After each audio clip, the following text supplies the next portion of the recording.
ఖైరతాబాద్ లో బీజేపీకి చాలా పెద్ద పట్టు ఉంది, మంచి ఓటు బ్యాంక్ ఉంది కాబట్టి కొంచెం గట్టిగా ఫెరోషియస్ గా రంగంలోకి దిగి ప్రచారం చేస్తే కనుక బయటపడే అవకాశాలు కూడా ఉన్నాయి. ఇక్కడ ఏం జరుగుతుంది? పదవి ఇవ్వండి మహాప్రభు, ఏ పోస్ట్ లేకుండా ప్రజల్లోకి వెళ్లేదిలా రాష్ట్ర నాయకత్వానికి మాధవలత ప్రశ్నలు. కొద్ది రోజులుగా పార్టీ కార్యకలాపాలకు దూరం, ఆమెను కూడా లైట్ తీసుకున్నటువంటి పార్టీ ఎన్నికల సమయంలో పెరిగిన గ్రాఫ్ ఇప్పుడు క్రమంగా తగ్గుముఖం. ఉప ఎన్నికల నేపథ్యంలో మరోసారి తెరపైకి చిన్నదో పెద్దదో పదవి ఇవ్వాలంటూ మొర అంటూ చూస్తా ఉన్నాం. సో మాధవీలత హైదరాబాద్ బీజేపీ ఎంపీగా పోటీ చేసి జాతీయ వ్యాప్తంగా పేరు తెచ్చుకున్నటువంటి నేతగా ఆమెకు గుర్తింపు అయితే ఉంది. రీసెంట్గా జరిగినటువంటి మార్వాడి గోబ్యాక్ ఉద్యమం కూడా చాలా కాంట్రవర్సీ, అనుచితమైనటువంటి కామెంట్ చేసి నవ్వుల పాలైంది, అది అందరికీ తెలిసిన విషయమే. ఇక విరంచి హాస్పిటల్ ఏదైతుందో దానిలో ఎంత పెద్ద దోపిడీ జరుగుతూ ఉందో అది అందరం కూడా గమనిస్తూ ఉన్నాం. సో ఇట్లా విరంచి హాస్పిటల్ దానిపైన ఉన్నటువంటి కొన్ని అప్పుల లేకపోతే రకరకాల ప్రాబ్లమ్స్ అవుతున్నాయో వాటి నుంచి బయటపడడానికి ఈరోజు బీజేపీ రాగం అందుకున్నదని కొంత సమాచారం మనకు వస్తూ ఉంది. సో ఆమె ఇప్పుడు ప్రస్తుతం ఏం చేస్తూ ఉంది? నాకు పదవి కావాలి, నాకు ఏదో ఒకటి ఇవ్వండి, నేను చేయలేకపోతానని చెప్పేసి మొర్రని మొత్తుకుంటా ఉంది. రీసెంట్గా ఇంకేం చేస్తూ ఉంది? ఖైరతాబాద్లో పోటీ చేసే అవకాశం ఇవ్వండి అని చెప్పేసి చాలా పెద్ద ఎత్తున ప్రయత్నాలు చేస్తూ ఉంది. రీసెంట్గా మనం చూసినాం కదా, జూబ్లీహిల్స్లో ఆల్రెడీ ఆమె ఢిల్లీ వేదికగా పెద్ద ఎత్తున ప్లాన్ చేసింది, అక్కడ ఆమెకు టికెట్ ఇవ్వలేదు.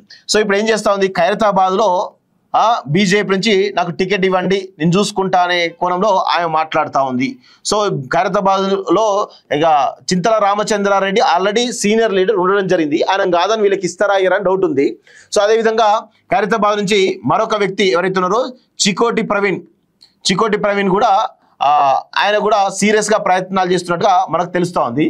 సో యాక్చువల్గా గత 2014లో బీజేపీ నుంచి ఎమ్మెల్యేగా చింతల రామచంద్రారెడ్డి పోటీ చేసి గెలవడం జరిగింది.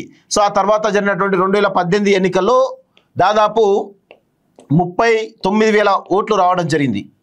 ఆ తర్వాత 2023 ఎన్నికల్లో చూసినట్లయితే దాదాపు 33,000కు పైగా ఓట్లు రావడం జరిగింది. సో ఇట్లా మొత్తానికైతే బీజేపీకి స్ట్రాంగ్ ఓటు బ్యాంక్ అయితే ఖైరతాబాద్లో ఉంది. ఒకవేళ ఉప ఎన్నిక కనుక వస్తే ఏప్రిల్లో ఉండే అవకాశం ఉంటుంది. సో ఏప్రిల్లో కనుక వచ్చేటువంటి ఎన్నికల్లో ఖైరతాబాద్ను కూడా ఖచ్చితంగా బీజేపీ చాలా ప్రతిష్టాత్మకంగా తీసుకునేటువంటి అవకాశం అయితే ఉంది. ఎందుకంటే ఇక్కడ 2014 అక్కడ ఖైరతాబాద్లో బీజేపీకి చాలా పెద్ద పట్టు ఉంది, మంచి ఓటు బ్యాంక్ ఉంది కాబట్టి కొంచెం గట్టిగా ఫెరోషియస్గా రంగంలోకి దిగి ప్రచారం చేస్తే కనుక బయటపడే అవకాశాలు కూడా ఉన్నాయి. సో ఇక్కడ చింతల రామచంద్రారెడ్డికి టికెట్ ఇస్తారా, లేకపోతే వాళ్ళు మాధవీలత కోరుతా ఉంది, చీకటి ప్రవీణ్ కూడా అడుగుతూ ఉన్నట్టు మనకు సమాచారం వస్తూ ఉంది. సో ఎవరికి ఇస్తారు? ఎవరికి ఇచ్చినా కానీ బీజేపీ మాత్రం 100% మంచి పర్ఫామ్ చేయడానికి అయితే అవకాశాలు అయితేనే జూబ్లీహిల్స్ లాగా చేతులు ఎత్తారు. 100% జూబ్లీహిల్స్లో ఏ విధంగా చేతులు ఎత్తేసారో దానికి భిన్నంగా అందరూ కూడా కిషన్ రెడ్డితో మొదలుపెట్టుకుంటే బండి సంజయ్ కావచ్చు, ఎంపీలు ఎవరైతే ఉన్నారో అందరూ ఎంపీలు ఎమ్మెల్యేలు అందరూ కూడా రంగంలోకి దిగి ఆ ఎన్నికల్లో గెలవడానికి పెద్ద ఎత్తున ప్రయత్నం చేస్తున్నారు. ఒకవేళ అట్లా ప్రయత్నం చేస్తే బీజేపీ 100% నెక్స్ట్ పెద్ద ఎత్తున తెలంగాణలో పాగా వేసేటువంటి అవకాశాలు ఉన్నాయి. అదొక పునాది పడుతుంది. ఖైరతాబాద్లో బీజేపీ గెలిస్తే కనుక 100% బీజేపీకి పునాది పడుతుంది. ఎందుకంటే ఇప్పటిదాకా బీజేపీ అంటేనే వాళ్ళ వ్యక్తుల మధ్య కొట్లాట, ఒక నలుగురు చుట్టూ తిరుగుతుంది రాజకీయం. పార్టీలో అసలు ప్రజాబలం లేకున్నా కానీ పార్టీలో బలం చూసుకొని చాలామంది వ్యక్తులు అవమానిస్తూ ఉంటారు. ఇవన్నీ రకాల అంశాలతోటి భారతీయ జనతా పార్టీ ఎప్పుడైతే పార్లమెంట్ ఎన్నికల తర్వాత దాదాపు 1.5 yearగా చాలా బలహీనపడుతూ వస్తుంది. కానీ ఖైరతాబాద్లో మంచి పర్ఫామ్ చేయగలిగితే 100% గెలవడానికి కూడా స్కోప్ ఉంటుంది. అంత ఈజీగా ఎన్నిక ఉంటుంది అయితే అనుకోవడానికి లేదు. ఎందుకంటే అక్కడ ఖైరతాబాద్లో బీఆర్ఎస్ పార్టీ స్ట్రాంగ్గానే ఉన్నది, అదేవిధంగా కాంగ్రెస్ పార్టీ కూడా స్ట్రాంగ్గానే ఉంది.